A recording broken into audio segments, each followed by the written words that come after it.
All right, here's what happened. Last week was a disgrace. It was a media disgrace, okay?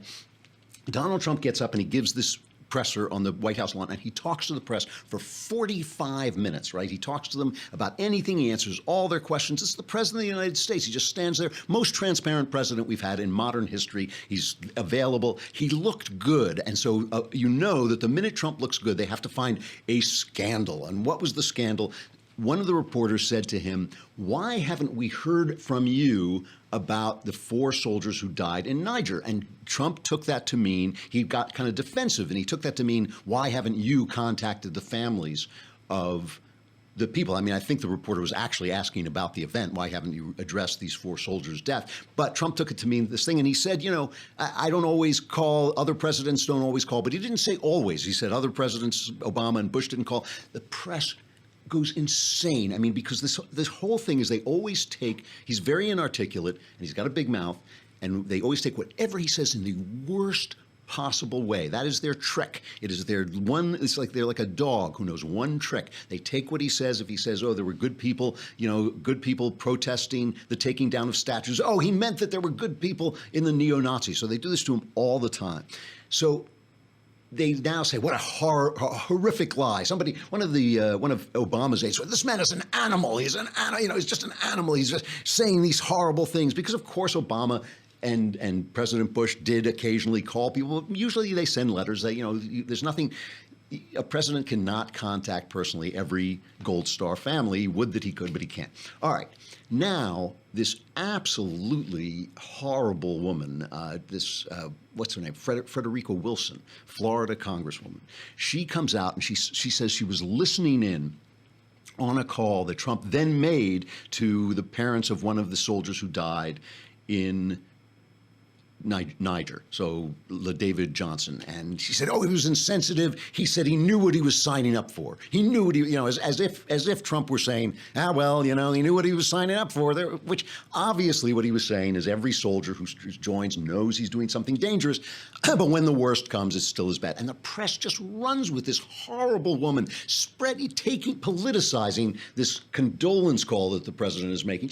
It's just dreadful. I mean, what they did was just dreadful. And finally, and Trump at one point says, why don't you ask John Kelly, his chief of staff and a general, also a Gold Star father, why don't you ask John Kelly if Obama called him when his son stepped on a mine and was killed in Afghanistan? And then suddenly the press is saying he's politicizing the death of a soldier. After they've spent all week politicizing this issue, they now accuse Donald Trump of politicizing. Then Kelly, who everybody kind of respects and likes, and he's just one of the more attractive members of the Bush team, he gets up and he slaps her and he slaps the press, and he gives this very emotional speech that just made the press look like garbage. Here's just a little excerpt.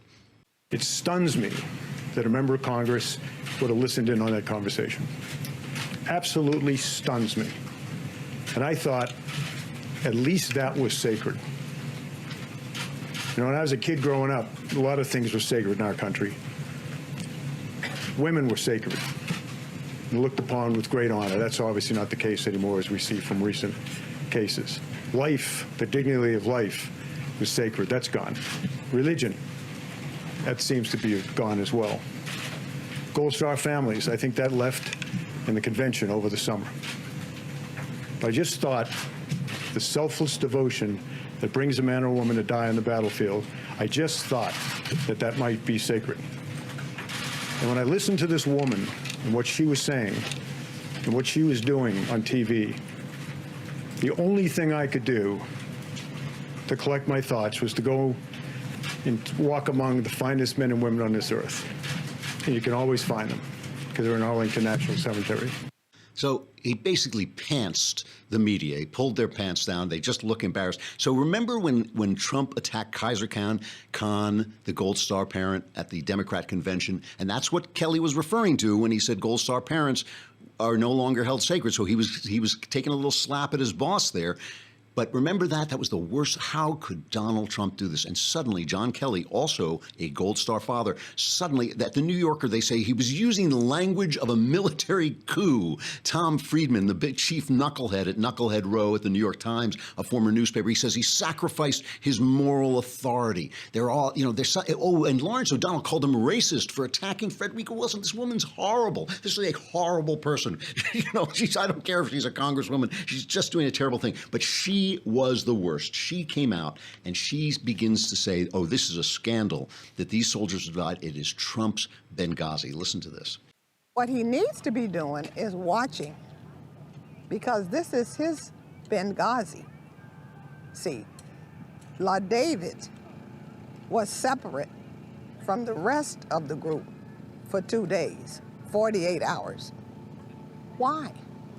Was he kidnapped? Why did those soldiers not have armored trucks? Why did they have weapons that were less than Boko Haram and ISIS? Why were they not protected? How were they able to be overrun by terrorists when they're there to train the army? They didn't go there to fight. This is Mr. Trump's Benghazi, and all of this about the widow is just a cover-up. Yeah, and why did the flag on the moon wave? What's going on with that? I want to know. And how did that steel melt on the? It's the voice of conspiracy. But